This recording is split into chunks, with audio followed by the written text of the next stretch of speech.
सभी को मेरा नमस्कार। मैं अपना चैनल जीनियस माइंड इंस्टीट्यूट आज लेके हाजिर हुआ हूँ और आज मैं आपको बताने जा रहा हूँ पास्ट इंडेफिनिट टेंस के बारे में। इससे पहले मैं पास्ट इंडेफिनिट टेंस के बारे में आपको बताऊं तो आपसे एक ही रिक्वेस्ट है, मेरा जो चैनल है वो है जीनियस माइंड इंस्टीट्यूट मोहाली के नाम से यूट्यूब पे अवेलेबल है।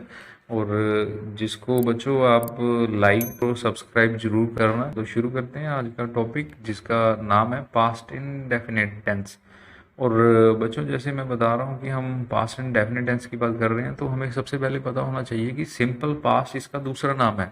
याद है कि एक बार मैंने बच्चों की तैयारी कराई थी और उनको बताया था कि ये जो टेंस है दो नेम से जाना जाता है, एक था पास्ट इंडेफिनिट और सिंपल पास्ट। तो जो बच्चे उस दिन उस लेक्चर में नहीं आए थे और जब उनका एग्ज़ाम हुआ तो वहाँ पे उनका जो टेंस आया वो पास्ट इंडेफिनिट ही आया, पर उसका जो नेम वहाँ पे मेंशन था क्वेश्चन पेपर में वो था सिंपल पास्ट। तो बच्चे बड़े कंफ्यूज हुए कि ये सिंपल पास्ट कौन सा टेंस आ गया, तो उन्हें इधर उधर थोड़ी सी प्रॉब्लम हुई थी। तो याद रखना बच्चों की ये पास्ट इंडेफिनिट जो टेंस है इसके टू नेम्स ने, एक पास्ट इंडेफिनिट और दूसरा सिंपल पास्ट के नाम से। इस टेंस में एक वर्ब की सेकंड फॉर्म आएगी और इसमें कोई हेल्पिंग वर्ब जो है हमारा यूज नहीं होता। और जो हिंदी वाक्य की बात करें तो उनके जो अंत में जो आते हैं शब्द वो आते हैं ता, था, ती थी, ते थे, या, ये, ई, आ, ए, दा, के, उड़ा आदि। इसके अलावा अगर हम बात करते हैं पंजाबी लैंग्वेज है, तो पंजाबी लैंग्वेज में ये चेंज हो जाती है। पंजाबी लैंग्वेज में जो इसकी पहचान है वो पहचान है दासी, देसन और दिया सन। तो बच्चों, अब ये मैंने आपको बता दिया कि पास्ट इंडेफिनिट में जब भी हमने वाक्य को देखना है तो हिंदी के वाक्यों को देखने के लिए उसके अलग सिंबल्स होंगे और पंजाबी में उसके अलग सिंबल्स होंगे। और ये जो हमारा टेंस है पास्ट इंडेफिनिट, इसको याद रखना कि एक सिंपल सेंटेंस होता है, वो तो हमारा सिंपल बनेगा, वर्ब की सेकंड फॉर्म और कोई हेल्पिंग वर्ब नहीं लगेगा। पर जहां पे हम क्वेश्चन और नेगेटिव की बात करेंगे तो उस सेंटेंस में डिड की वर्ब तो होगी और डिड के बाद हमारी वर्ब की जो है सेकंड फॉर्म है वो फर्स्ट फॉर्म में तब्दील हो जाएगी। तो इसको एग्जाम्पल के साथ समझते हैं। जैसे पहला जो मैंने स्क्रीन पे सेंटेंस लिया है वो लिया है he is singing a song. तो देखो इसका हेल्पिंग वर्ब कहाँ है, हेल्पिंग वर्ब यहाँ पे इज, और इसका प्लेस ऑफ है इसकी जो ये है दूसरे स्थान पे है इज। हेल्पिंग वर्ब जो है हमारा दूसरे स्थान पे है, तो ये सिंपल सेंटेंस की पहचान है। अगर इसकी जगह पे हम अगला सेंटेंस देखें, इस पे जो हेल्पिंग वर्ब है डू यू, तो डू हेल्पिंग वर्ब है वो पहले स्थान पे है। इट मीन्स जो दूसरा है हमारा वो इंटेरोगेटिव है क्योंकि उसका हेल्पिंग वर्ब आगे आया हुआ है, और जो हमारा पहला सेंटेंस है उसका हेल्पिंग वर्ब दूसरे नंबर पे है, इसका मतलब वो सिंपल सेंटेंस है। तो सिंपल सेंटेंस में हमने क्या करना है, सिर्फ वर्ब की सेकंड फॉर्म ही चेंज करनी है क्योंकि वो सिंपल सेंटेंस है। तो एग्जांपल है he is singing a song, इस सेंटेंस को हम बनाते हैं ही सैंग ए सॉन्ग। तो हमने क्या किया कि हम बना रहे हैं पास्ट इंडेफिनिट टेंस और हमने फर्स्ट फॉर्म को कन्वर्ट कर दिया वर्ब की सेकंड फॉर्म में। अगला हमारा जो सेंटेंस है वो इंटेरोगेटिव सेंटेंस है, उसका मैं बता चुका हूँ, उसकी पहचान हमारा हेल्पिंग और फर्स्ट नंबर पे आया हुआ है और पीछे इंटेरोगेटिव का साइन है। तो इस दोनों चीज़ों से हमें पता लगता है कि ये इंटेरोगेटिव है। तो अब ये इंटेरोगेटिव है, इसको हमने पास्ट इंडेफिनिट में बनाना है, तो जाहिर है डू का डिड बन जाएगा और डिड के बाद हमें याद रखना है कि फर्स्ट फॉर्म यूज करनी है हमने, डिड यू टेक चॉकलेट, और इंटेरोगेटिव साइन हमारा आ गया। तो बच्चे याद रखना है, मैंने बहुत सारे बच्चों को देखा है कि डिड तो लगा देते हैं वो, पर डिड के बाद है वर्ब की फर्स्ट फॉर्म करना भूल जाते हैं। तो इस चीज को आपने याद रखना है। हमारी नेक्स्ट एग्जांपल है will you go to Shimla. तो ये भी इंटेरोगेटिव है क्योंकि इसका भी helping verb starting with the helping verb से हो रहा है ये, और इंटेरोगेटिव साइन है, और इसको आंसर में हमने क्या लिखना है, did you go to Shimla. और नेक्स्ट सेंटेंस हमारा सेम काइंड ऑफ इंटेरोगेटिव है, have you sung a song, तो did you sing a song. तो बच्चों याद रखना, जब भी हम इंटेरोगेटिव सेंटेंस बनाएंगे तो उसका जो सिंबल इंटेरोगेटिव का साइन है उसको मिस मत करना क्योंकि उससे हमारे नंबर कट जाते हैं एग्जाम में। तो एक छोटा सा टेस्ट है बच्चों, एग्जाम्पल यहाँ पे 5 एग्जाम्पल दे रखी हैं। Lie on the beach first example शुरू हो रही है हमारी, वो बताया गया कि कैसे करना है। हमने इसमें lie on the beach short sentence लिया है जिसको पास्ट इंडेफिनिट में हमने बनाना है। शी ले ऑन द बीच।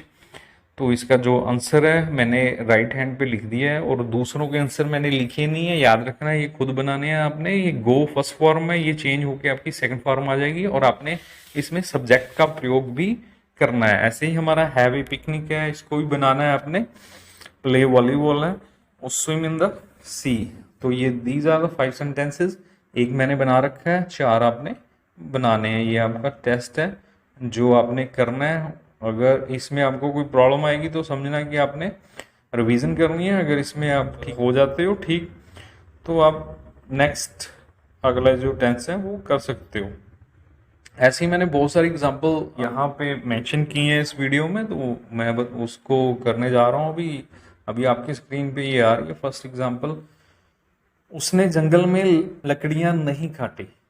तो अब देखिए ये सिंपल सेंटेंस है और ये नेगेटिव सेंटेंस है। सिंपल सेंटेंस का मतलब है कि ये इंटेरोगेटिव नहीं है, और ये नेगेटिव सेंटेंस है। तो इसमें नोट का प्रयोग होगा। जब नोट नहीं आना है तो डिड का प्रयोग भी होगा। तो ये बनेगा ही डिडंट या did not cut food from the forest. Next है तुमने कल मुझे पैसे नहीं दिए। यहाँ पे भी नेगेटिव सेंस आ रही है, तो यहाँ पे भी डिडंट या डिड नॉट आएगा। You didn't give me money.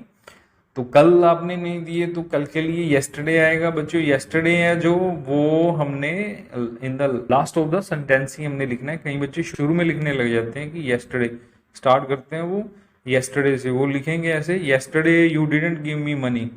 तो ये रॉन्ग होगा। अपने येस्टरडे को हमने लास्ट में ही लिखना है। टुमारो, येस्टरडे इवनिंग, ये हमारे लास्ट में ही आएंगे। तो थर्ड एग्जाम्पल है तुम्हारे पिता यहाँ कब आए। तो अब देखो टाइमिंग की बात हो रही है। कब, कब की जो इंग्लिश है वो व्हेन है। तो ये क्वेश्चन वर्ड है। When, what, which, why, how much, how many. तो these are the question word. जब भी इनकी बारी आती है यूज होने की, तो ये सबसे पहले आ जाते हैं। तो यहाँ पे भी व्हेन की बात हो रही है, कब की बात हो रही है। कब की जो इंग्लिश ट्रांसलेशन है वो व्हेन है, व्हेन सबसे पहले आएगा। उसके बाद ये इंटेरोगेटिव सेंटेंस है, इसमें डिड दूसरे नंबर पे आएगा। अगर हम व्हेन को छुपा दें, अगर हम व्हेन को हाइड कर दें, तो आप देखोगे कि डिड से ही हमारा शुरू होगा, क्योंकि इंटेरोगेटिव है।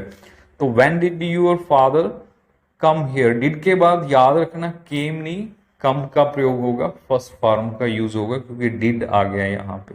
फिर इंटेरोगेटिव का साइन हमने लगाना है। ऐसे ही क्या उसने कल फिल्म देखी, ये नेक्स्ट सेंटेंस है हमारा। तो did he watch the movie yesterday. इसमें याद रखने वाली जो चीजें हैं यही है कि क्या उसने कल फिल्म देखी, ये इंटेरोगेटिव सेंटेंस है।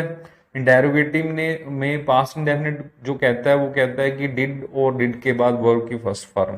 तो did he watch the movie yesterday, interrogative का साइन आ जाएगा। ऐसे ही सोहन मेरे साथ कानपुर गया। Sohan went with me to Kanpur. अब ना तो ये नेगेटिव सेंटेंस है और ना ही ये इंटेरोगेटिव सेंटेंस है। तो इसमें हमने क्या किया प्रयोग, इसमें डिड का कोई मेंशन नहीं है, कोई प्रयोग नहीं है। तो सोहन वेंट, गो नहीं आएगा, वेंट आएगा, गोन नहीं आएगा। अब हमारा यहाँ पे क्या आएगा, पास्ट इंडेफिनिट। वो कहता है सिंपल सेंटेंस में सिर्फ वर्ब की फर्स्ट फॉर्म, कोई हेल्पिंग वर्ब नहीं। तो वर्ब की सेकंड फॉर्म क्या होगी यहाँ पे, वो कानपुर गया। गया की क्या फॉर्म है, went. Sohan went with me to Kanpur. जो नेक्स्ट सेंटेंस है वो है हमारा वह आगरा गया। ये भी सिंपल सेंटेंस है। देखो यहाँ पे कोई इंटेरोगेटिव नहीं है, ना ही नेगेटिव सेंटेंस है, ये सिंपल सेंटेंस है। वर्ब की सेकंड फॉर्म कोई हेल्पिंग वर्ब नहीं आएगा। उसके आगे सिंपल है, वर्ब की सेकंड फॉर्म कोई हेल्पिंग वर्ब नहीं है। ऐसे ही नंबर 8 पे है जो उसने गाय खरीदी, ही बॉट ए गाय, या ही बाय। देखो बाय मैंने खरीदना होता है, पर पास्ट इंडेफिनिट है bought a cow, he bought a cow. अगर उसने कल खरीदी होती थी तो उसने कहा होता, अगर उसने गायें कल खरीदी, तो वो उसकी जो इंग्लिश ट्रांसलेशन है वो कैसे होती, ही बाउट ए काउ येस्टरडे। तो अगर ये क्वेश्चन मार्क में अगर इसको कहता है कि कब उसने गायें खरीदी, तो ये आ जाता है when did he buy, when did he buy a cow. Interrogative का साइन आना था उस पे। तो नेक्स्ट हमारा 9th नंबर है, वह क्रिकेट देखने गया। He went to watch cricket.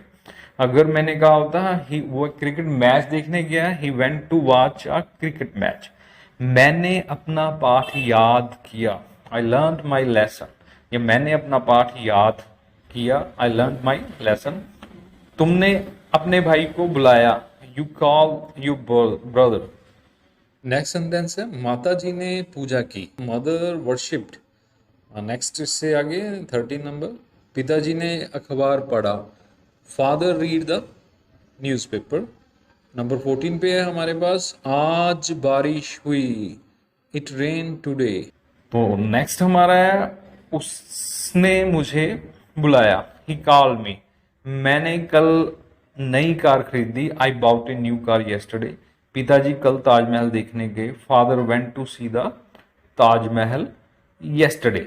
देखो यहाँ पे येस्टरडे लगाना है हमने, क्योंकि पिताजी कल ताजमहल देखने गए। कल जो बीत गया उसके लिए येस्टरडे लगाएंगे, जो आने वाला है उसके लिए टुमारो लगाते हैं, और आज के लिए हम कहते हैं टुडे। चलिए आगे देखते हैं, नंबर 18 पे है, लड़के ने सफेद हाथी देखा, द बॉय सॉ। यहाँ पे सी नहीं आया, देखो सॉ आया, सॉ अ व्हाइट एलिफेंट। तुम्हारे भाई ने अपना घर सजाया, your brother decorate his house. उन्होंने मैच जीता, they won the match, they won the match. Number 21 पे है, भारत 1947 में आजाद हुआ, इंडिया गॉट फ्रीडम इन 1947।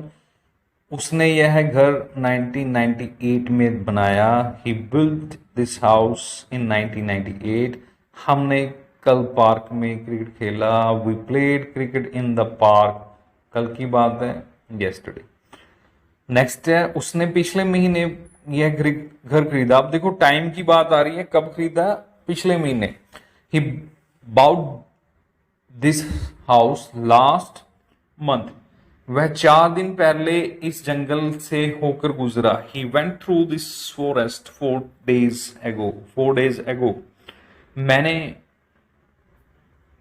पास्ट इंडेफिनिट टेंस हिंदी में पढ़ा, I read about past indefinite in Hindi.